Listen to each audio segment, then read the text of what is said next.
we are going to be sitting in our filth with seawater in the life raft. There's 9 of us total. Yeah. So there's 9 on a 51-foot Baltic. Now, if the boat's literally sinking and you have just a moment. Well, we're all here because we want the risk a little bit. We are dreamers of the... Bums on a Boat is the story of 2 young lovers chasing dreams, learning the art of seamanship, and traveling the world on a sailboat. With us, you'll feel inspired. You'll learn through our mistakes and triumphs, live the adventure vicariously, and be entertained every step of the way. Years now on this boat, and we all know where we belong. Just wait. Originally, our captain signed up for the Marion to Bermuda race. But when that got canceled last minute, he found the Spirit of Bermuda charity rally instead. Gary assembled a crew for the rally, all of whom have more competitive sailing experience than Joel and I combined. I've never put a code 0 up. I'm just learning here. That's okay. Same Okay. thing as anything. We're going to pull it up now. Now it's time to meet the crew and go over safety procedures.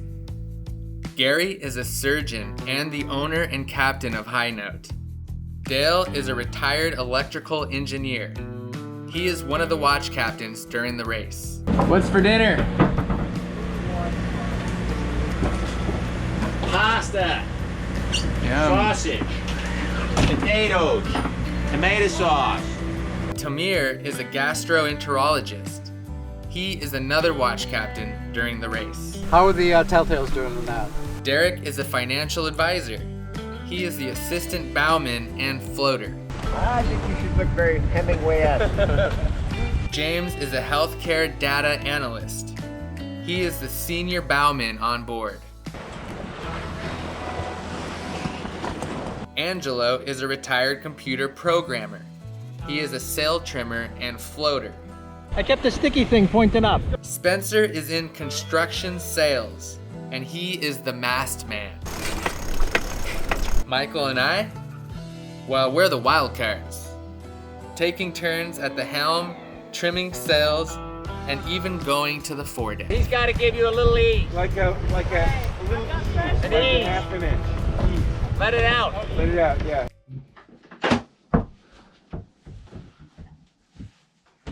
Is that a mystery that we solved just now? Yeah. Exploration. An exploration. Yeah. We believed there was a short. Basically, when we got here, the batteries had been completely drawn down to 0%. Lithium, new battery bank, 300 amp hours. Problem solved. I guess it was the refrigeration pump that was just left on. When he finally found the wire that was drawing 18 amps, you can hear this noise, and we traced the noise down, and it was coming out of this vent here. And that's the AC, which is, there's a pump that's sucking in water, and it's how the freezer works, it's how the AC works, how the refrigeration works. So that pump was just left on. We are in the process of activating our MOB1 personal beacon locator, The instruments are and up. also installing it onto our new We know we have power Spinlock to the- 6D deck to the vest. And it's quite a process. There are a couple videos out there. The instruction manual kind of helps. Activating it Find out your GPS. was a little confusing, but we got it. Satellite. And now we're trying to test it. So this should send a transmission to the boat's DSC radio if it works properly. This is going to become a regular thing for Michael and I when we're on our boat. And then it clips in here. Like this. I guess. Yep. And it's a different MMSI number. Great, and I got So I just push silence. Yeah. to show And then I think you hit the X. You got a green flash? Yeah. Okay. Each unit, I bet you, has a unique number. Has to. Each one. Yeah, ours has, on the back, it has the MMSI number. Oh, was it 9? Did yours start with a 9? Both of them did, yeah. Okay. Yeah. That makes sense. Yeah. You're going to take this and you're going to throw it that way. And we're going to tow it. And then we're gonna make big circles around the person in the water. And then this is gonna hit them. And then you can basically go into neutral at that point, and they pull themselves. Hopefully they can help themselves. And what you should do, I'm going to show you the wrong way first. You do not want to be dragged with your face towards the water. Okay? Unless you like drinking seawater. You want to be pulled like this, towards the back. Okay? And then we're going to pull you to the leeward side of the boat. Okay? Sponge? Yeah. We are going to be sitting in our filth with seawater in the life raft, and so you can use this to try to get the last bit out. Space blankets.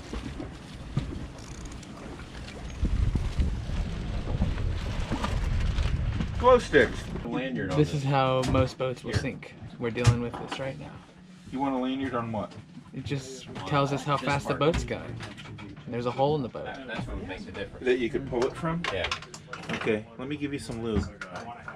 Not a big deal. No, I know. So I think that, So, yeah. I'm so happy I got a new seat top with it. Carry-on doesn't have a flap. Yeah. You missed the exciting part, but there was water coming in pretty quick. Yeah. Yeah, you'll hear it. Water comes It flooding may in. have a It makes a flapper. lot of noise. But Sorry, it's we not missed it. being Dale works utilized fast. You correctly. gotta be That's quick with the problem. camera. Yeah. There are different transducers work differently. Like this has a flapper, but we couldn't pull the central knot meter unit out, leaving the flapper intact. So we're pulling the whole unit out. So the only thing left is the through hull. Okay. It's 29, and you don't even really need to read the decimal minutes because a minute is a mile. So if you're off a tenth, you know it's so 41 degrees, 29 minutes north, 71, 19 west. In many ways, you don't really have to say north or west because nobody's hearing you in the southern hemisphere. So I'm at 41, 29 degrees latitude, 71, 19 longitude. We are sinking, on fire. We have a man overboard. We have a medical emergency. You name it. We're a 51-foot sailboat. We have a white hull. We're a single-mast sailboat. We have 9 people aboard. And I would do that once. Now, if the boat's literally sinking and you have just a moment to handle it, you flip open the distress thing, you do a long push on the red button, you let go, and So you want to hail before pushing the I distress? think so, just in case there's somebody around you that's listening who may never have heard a DSC call before. A lot of people don't know how to answer and how to deal with it. The DSC is a wonderful thing, it gives you a position. And there are going to be other boats on this race, and they'll all probably be within, 20, 30 miles of us the whole way down. What's the difference? All right, who knows what's supposed to be in there? Dude, In the draft? Guesses in the comments. good. I've been blowing you off because I've been busy with the boat. We're doing a few practice before we sail to Bermuda tomorrow. All right, that's right. It's the I'll talk to you in a centerboard. couple weeks. The centerboard's I down. hope everybody's well. Hydraulic backstay. Thank you. Now we're gonna raise it. You showered last month? Yes. I didn't even need it. Okay. Oh, geez, you gonna put that on your blog? My Yeah. stupid joke? Yeah. Gary said I could put anything I want on there. Not really, actually. Oh, you I do gotta be didn't sign careful. anything. I can't make Gary look bad. That's really the only rules that he said I had to live by. Yeah. All right, so So this controls the 3 hydraulic things. The centerboard, the bang, which is that piston underneath the boom, and then the backstay, which is this. okay. Keeps the mast from falling forward. Yep. And they're all controlled by this selector switch. And either you could loosen the valve to release it, or close the valve and pump to put it back. All right, let's go see what Angela's doing down below. So I think once this is in here, the centerboard is all the way up. So he's getting closer. What do you think? How many more pumps are left, Dale? You've done this. The entire crew has arrived. So including Captain Dr. Gary, there's 9 of us total. Yeah. So there's a 9 on a 51-foot Baltic. It's gonna be a little bit of a tight squeeze. Yeah, it's not like there's 9 berths, but it's gonna work out because, you know, half of us will be on watch, half of us will be off watch, so we're all sharing bunks. And what we just did was we went over it was like a safety meeting, a real safety meeting. You know, I've heard of safety meetings. I've actually never been a part of a real safety meeting. So you actually talked about safety. Yeah, which is extremely important. Yeah. We've never done anything like that. You guys probably know that if you've been watching for a long time, but yeah, we learned a lot of things we don't have on our boat. But, you know, we always follow the top 3 rules. The top 3 rules, I'll let you guys guess. What are the top 3 rules for this racing boat? It's probably for most. I think for all boats. Top 3, go. Yeah. In the comments, pause it. What are they? All right, we're back. What are they, Michael? You do the first one. Stay on the boat. Don't fall off the boat. Stay on the boat. Stay on the boat. Yeah. Now, that being said, a big part of the safety meeting was if you fall off the boat. What to do. There's a whole procedure. There's tons of procedures. Yeah. Also, I'm in charge of the one of the drop bags. There's 2 drop bags. Ditch kits, I guess you call it. Yeah. And I'm gonna have it tethered to me. And there's toilet paper in one of the ditch kits. I thought was pretty hilarious. But there's like EPIRB. I mean, there's tons of good stuff. Yeah, there is Yeah. everything you need. There's 2 life rafts. Mm-hmm. But the biggest emphasis is on tethering to the boat, having the life jacket on at all times, no questions asked. Also, some things he had us do was go down and find all 14 through holes. 14. 14. Now the main I ones. thought that was crazy. Yeah, he has a little map of his boat. Yep. Has them marked. I started to feel like we were actually gonna have to use the life raft or go overboard. You know, because he's talking like real, like this is gonna happen. This is what we're gonna do. If the boat lights on fire, we have a whole procedure for that. So. Of course. Are you ready? Ready as I'll ever be, which is no, not ready, but I don't think you get ready until you've done it, right? Yeah, I don't think so. My sister got all the motion sickness. Like, she came on this boat and we were in a mooring and we just went like the lightest touch and she went like, she like grabbed on. She's like, I couldn't even handle it. Yeah. That's Joel. Well, what? Do you have to take like a lot of medication? I have never taken medication. Never taken it. My father swears that he Strong-willed. doesn't take, he never gets seasick, and I thought I would take after him. And our first race, I got so seasick, I was below deck, vomiting my brains out into a bucket, and that was my first experience. And I came back another week later for another race, and we had a great time. Did you take medication the next time? You know, yeah, I didn't. I was even more adamant that I was like, we weren't gonna have it again. But we had great conditions that time. We had like 10 or 15 knots, and that really what made me fall in love with sailing. So what was that line you said? God, it was like you said it right away. Something about embrace the suck. Yeah, you gotta embrace the suck. Is that I it? think Embrace the suck. There's a couple of rules here that like fast is slow, but one person said there is no comfortable position you're gonna find on a sailboat. There's gonna be spray in your face. You're gonna be tired and sunburned, and you're gonna be a little itchy because water came in somewhere. But you're gonna have to just embrace that and understand that that's all part of it. And if you can get past that initial like, oh, this sucks too, this is what I have to accept to be out here, you really can flourish. But it doesn't suck. It doesn't suck for the most part. It doesn't Wind suck? in your face. It's great. You're holding on. That doesn't suck. It really doesn't. When you're throwing up For the most and part, Oh, people think it would. I can't speak from that because I've never been seasick like that. But being out there in the wind and being cold, I don't care. I mean, you and put wet a and sweater shaking. on. Put a sweater on. Yeah. I do get seasick. Is that what this is? Here? It's the patch. It's scopolamine patch. Yeah. So it's also what they use for truth serum. If you start seeing Really? tattoos, take the patch off. Right. So Seriously? Does it work? And that lasts the whole trip? You're of gonna course, sleep? I always tell the truth. I never ever. So we lie. can ask you anything right now, and you have Of to tell the course. truth. Absolutely. Angelo, God. my You know what I think of you? valuable Yeah, what do you think of me? team. No, don't tell me. Don't tell me. No, I don't want to know yet. What did you ask? No, I don't want to know that. Oh, I didn't hear. He asked what I thought of him. I don't want to know that. Let's keep that for later. Let's wait till we get to Bermuda. If we make it to Bermuda, then I'll ask. Well, what we just did a whole like hour, two hours long You're all safety meeting. The whole Oh, purpose yeah. of that is We so showed we do it. make it to Bermuda. Well, I know, but Always doubt. worst case no, scenario. you were He's a pessimist. He's always thinking He's like always that. from that position. got it. the way you. No, I mean we could You be in gotta life manifest rafts. that. Haven't you Hope- read The hopefully Secret? you Oh guys- my Are you a God. pessimist? Yeah, right. I'm not, but the way that you were No, presenting. it's okay to be a You're pessimist. putting Maybe I am a you're putting the wrong pessimist. Going through your eyes. life as a pessimist is okay because most of the time you're pleasantly surprised. Exactly. Yes, Pessimists only ever get that good does seem surprises. like my reality. Okay. It's okay to be pessimistic because most of the time you're wrong. Things work out. I always say that I'm a cynic waiting to be proven wrong. everything's always gonna work out no matter what. That's it. I've come to believe that. Yeah. 2 years ago, Yeah. in the Indianapolis Newport race, we had 3 things go wrong simultaneously. A spinnaker fell overboard with the sheets and wrapped around the prop and the rudder. So we had a little reduced steerage.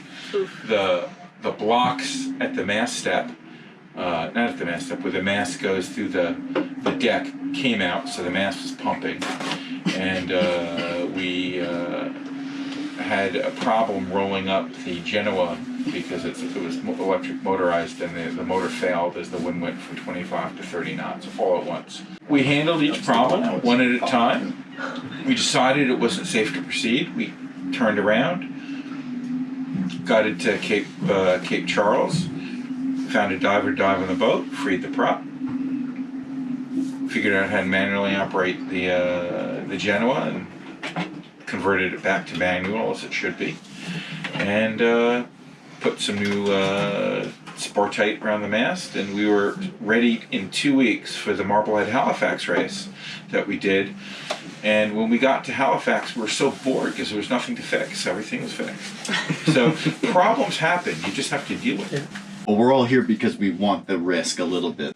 We talk about the uncurated nature of the ocean. Yeah. And I think we're trying to go to that, but we're very mature about that. It's a calculated risk. Oh, You know? yeah. Right. You know, I just watched a movie the other night, Rush, about that. That's a great movie. Kind of the battle between Niki Lauda and I forget the name of the English Formula One driver. And Niki Lauda was talking about in the movie how he accepted 20% risk, that he could die every time he got in that car and went around the track, and he wasn't willing to accept 1% more risk.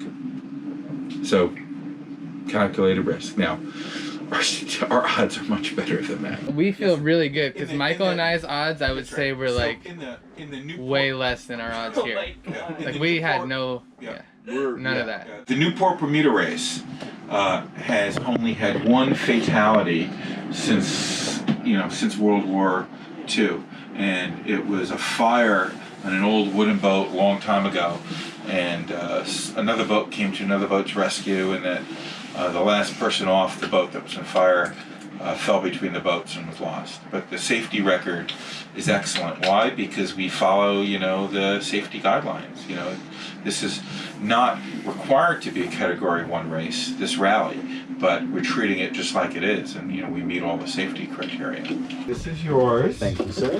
What a beautiful color. It is, yeah. I actually love the logo. It's a beautiful Yeah. logo. We have the logo here, too. Yeah. Up for the bar. Yeah. Oh, that whole thing. Yeah, and then the hats, too.